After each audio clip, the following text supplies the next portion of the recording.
Evening all. Well, a lot to get through tonight. Before I get on to the main topic about the Apollo project and was it worth it, I'd like to pay tribute to three iconic figures from my childhood. The first being Carlos Equeza, the illustrator, most noted for his work in 2000 AD and Battle Comics. He drew the iconic image of Judge Dredd, Strontium Dog, and Major Easy. I always kind of liked the way he made his comic book work, which was mainly for a child audience. When I say child, I mean sort of 10 and above. But there was always a grittiness to his work, and I also like the fact that most of his characters ended up looking either like James Coburn or Del Henney. The second figure from my childhood is Charles Aznavour, the French chanson singer. When you were a child of my era, there were a lot of variety shows. We only had the 3 channels when I was very young. And variety shows were a staple, particularly on weekends. And if there was a variety show, it would either have Sacha Distel, Nana Mouskouri, or Charles Aznavour to give that kind of continental flair. And Aznavour was always my favourite. Some great songs. And I really got to appreciate his work when I was on honeymoon in France with my wife. And as we were driving around the French countryside, we would have the radio station Nostalgie on, and they played a lot of Aznavour, and I really got into his music. So R.I.P. 94, you did well, and he's in a great Francois Truffaut film called Shoot Piano Player. Do check that out if you can. And the third one is I'm going to do a very special tribute, the only way I know how, and that is, I'm sorry to say that Geoffrey Hayes is no longer with us, he's dead. Zippy, Bungle, and myself, we all love Geoffrey, and Rob, Jane, and Freddie as well. And it's, he will leave a huge gap in the lives of those who grew up with us in the 70s watching Rainbow, especially that episode that went 1 skin, 2 skin, 3 skin, 4. Oh, hello, Geoffrey. Can we play without twangers now? Now, I've completely lost my audience who are not from the UK. Don't worry, it's a reference to childhood TV. Look up Geoffrey Hayes. So, almost 3 minutes in, I haven't even got to the subject. So, the Apollo project, was it worth it? Was it worth the $20 billion price tag? Well, in my previous installment, I looked at the 4 main objectives of the Apollo project and assessed whether they were met or not. So, first one, beating the Russians to the moon, that was emphatically met. The huge technological leap that went with it was emphatically met. The third one, raising America's prestige in the time of the Cold War, was half met. It was a half success and didn't go quite as far as the US government hoped it would. And the fourth one was establishing a permanent presence in space and going on to further space exploration missions. That wasn't met at all. That was the one that failed to meet the objective by a long chalk. So, when looking at whether Apollo was worth it, we've seen that 2.5 out of 4 objectives were met. But let's turn our attention as to what would have happened had there not been an Apollo project. If in 1961 the Kennedy administration had that meeting after Alan Shepard's flight and gone, can we go to the moon? Let's not bother, let's do something else. This is something that also cropped up again in 1967 in the wake of the Apollo 1 fire. 3 astronauts had been killed in an accident on the launch pad, and there was a committee, a commission set up to determine what had happened, what mistakes had been made, and leading senators of the time, like Walter Mondale, the future presidential candidate, argued against continuing the Apollo program and advised that it be shut down obviously he didn't win that vote and they went ahead. But what if at those two stages the Apollo project had been cancelled? What would have happened? Well, fortunately, we do have quite a bit of information as to what would have happened if there had been no Apollo project, thanks mainly to the United States Air Force. Now, they had been working in conjunction with NASA since about 1958 on a series of projects. They had the X-15 supersonic rocket plane that was being tested and being used. This was a plane that was launched from underneath the wing of a B-52, and it would fly suborbital just over the limit where space would begin and land like a conventional plane. It was a single-seat rocket plane.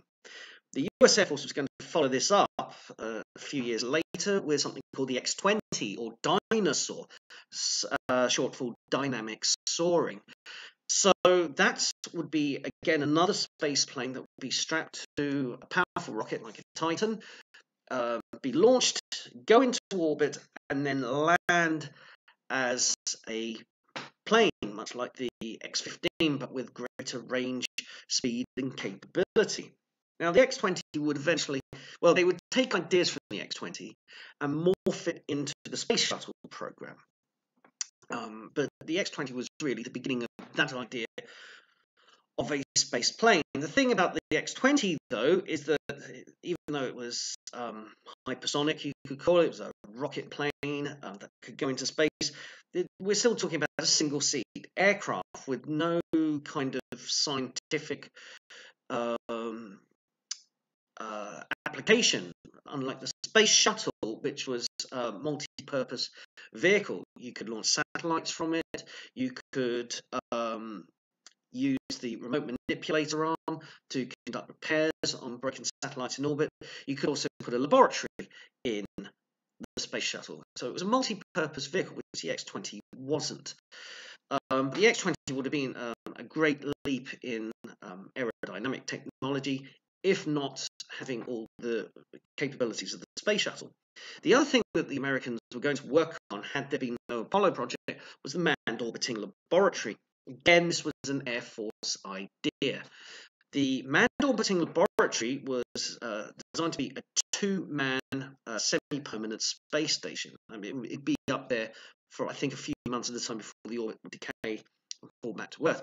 The idea was to launch two astronauts in a Gemini capsule who would dock with this small space station and spend a period of a few weeks or maybe even a few months in space. Now, the title Manned Orbiting Laboratory is a bit of a misnomer because it wasn't a laboratory at all.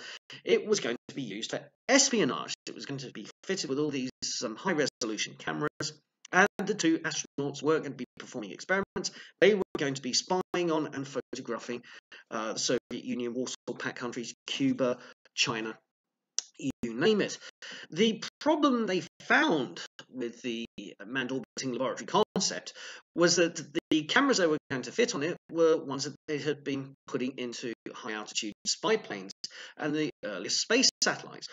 And the problem is that they would get great pictures if it was a clear day down on Earth. As soon as there was cloud cover, you couldn't see anything. So its applications as a spying platform was severely limited. Now, the Russians did actually put one of their Salyut space stations into orbit with the explicit purpose of spying on America, and they found the same problems.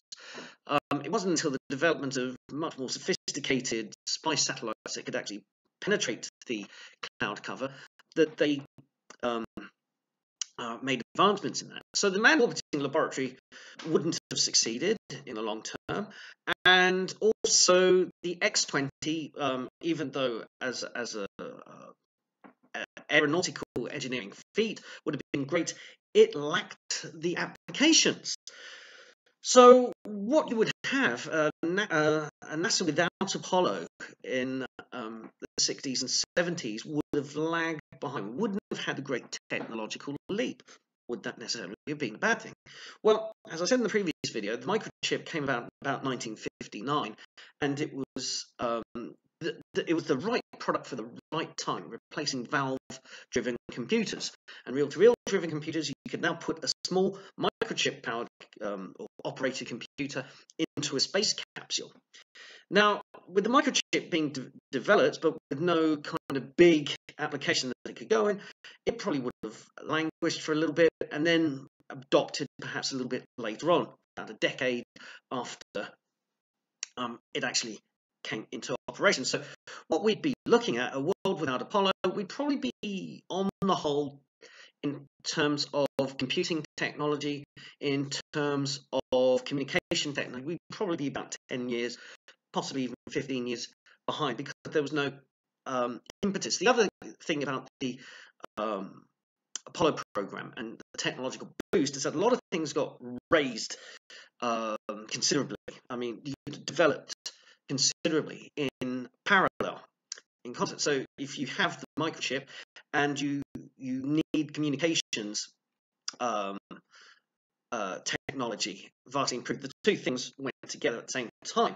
We have this global satellite network mainly because of Apollo, because in terms of communication, what they found on Gemini, the Gemini missions, and some of the very early Apollo missions, was that if you were too dependent on the ground radar stations, as the Earth rotated and the capsules were rotating, you would drop out of contact with one ground-based station. You'd have to spend a lot of time reacquiring on another ground tracking station. With a satellite network, the transition times between ground-based facilities in terms of communication drastically reduced. And if you want evidence of that, go to a YouTube channel called Lunar Module 5, because the chap there has been uploading all the ground to spacecraft communications of various US space missions, both Gemini, Apollo, and even some Mercury ones as well. And you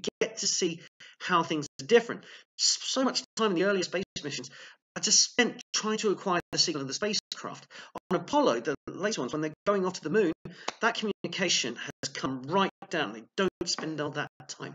And the benefit is that we've had this global communications network as a legacy of Apollo, and we've had the microchip as a legacy of Apollo.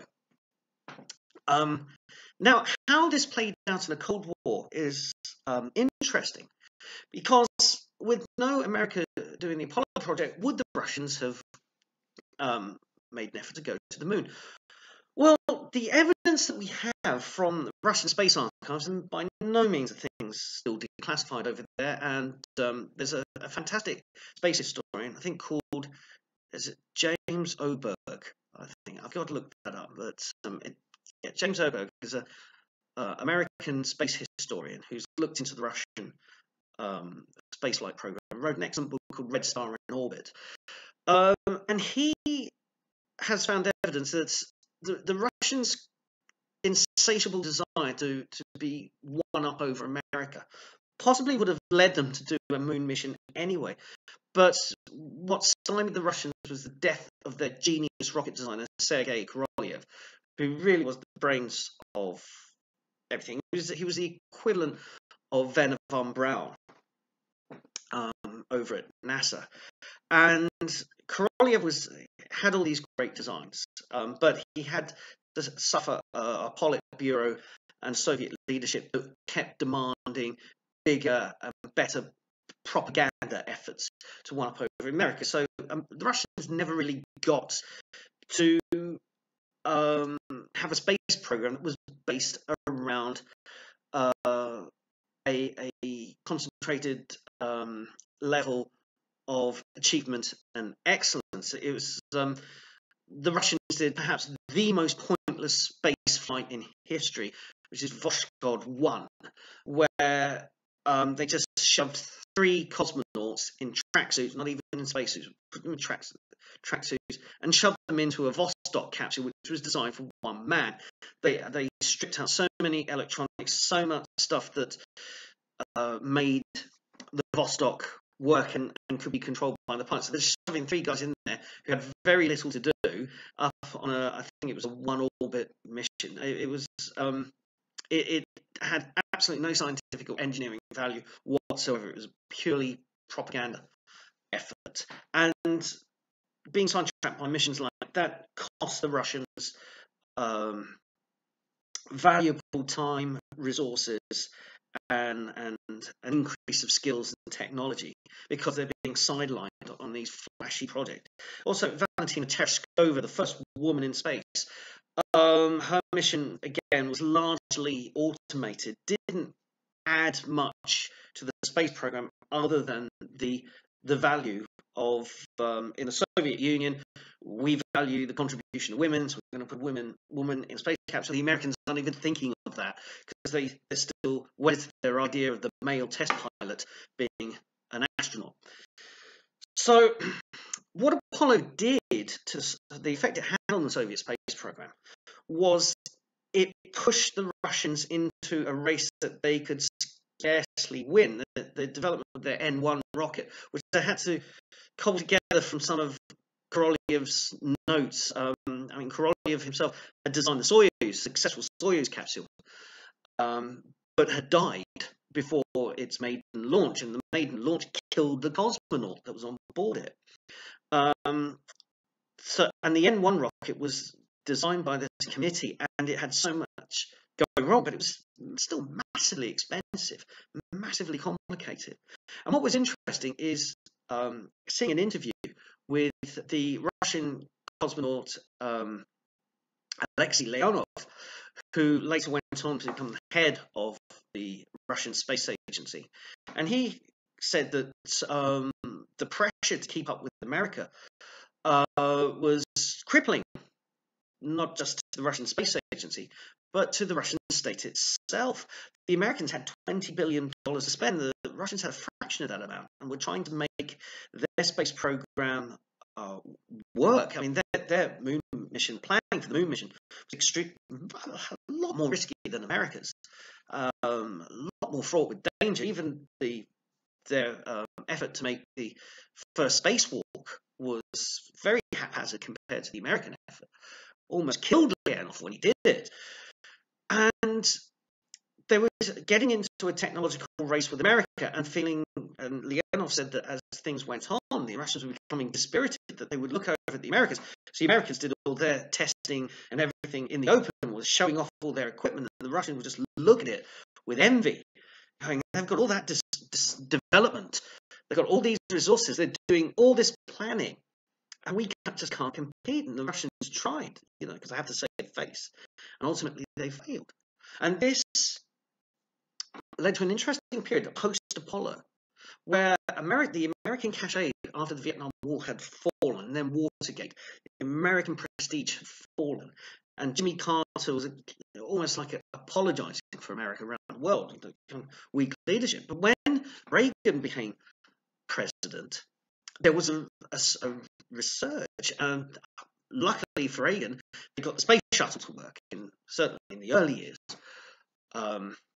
And that was American prestige. And then Reagan announces the Space Defense Initiative, or Star Wars as it's colloquially known. And what happens there is that the Russians find themselves locked into another potential space race, which is going to bankrupt them. And sure enough, things bankrupted them. They just could not compete with America technologically. Seeing that in the late 70s, you had the first home computers, TRS-80s, Apple IIs. In the UK, the Micro B, the Amstrad. This is all going to everybody's homes in the late 70s and early 80s. And the Russians just can't compete, and they go bankrupt. Now, would any of this happen without Apollo?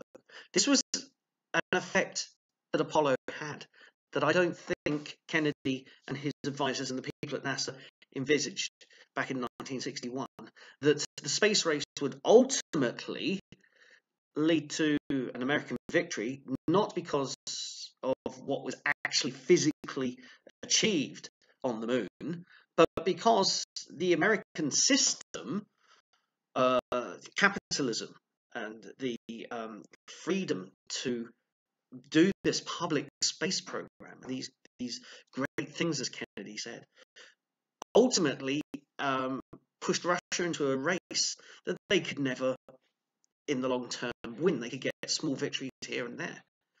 And the whole space race took away from Russian development. There was always this fear in the 1950s that the Russians had the edge technologically, particularly in military terms. In the 1950s, they had perhaps some of the best jet planes, the MiG-17, the MiG-21. They certainly had tanks that the West feared, like the T-55, and then going on to the T-62.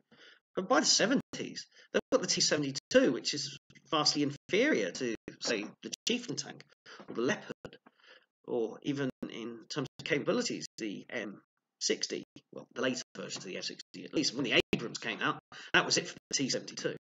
And Russian jet fighter technology in the 70s and early 80s was certainly not much cop either, falling way behind the Americans. Again, the American avionics is things like the F-16, the F-15, the F-14, far superior and benefited from the technology from Apollo.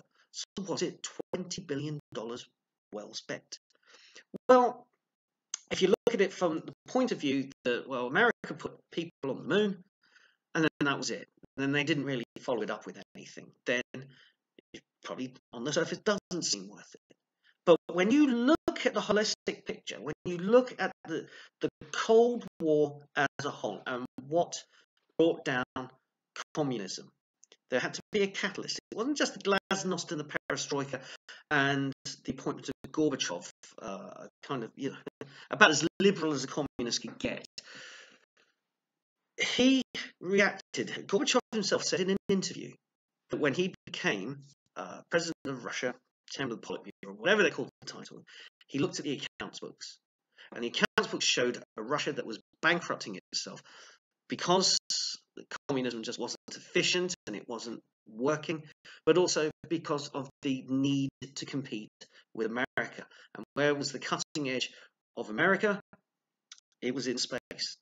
And even though we never got our moon colony and we never got the mission to Mars, man mission to Mars, what Apollo did was give us things here on the Earth that gave us such a huge edge. So, in conclusion, I think Apollo was worth the $20 billion price tag, but not in the way people thought. I think it had a lasting, deeper impact than people give it credit for. And the price we had to pay for that was not living in a world like the Hammer film Moon 02, where we're all playing Monopoly, drinking distilled rocket fuel, and listening to go-go dancers on the moon. And unfortunately, I have to lament the fact we're not living today in a world like Moon 02. So to play us out, the Moon 02 theme.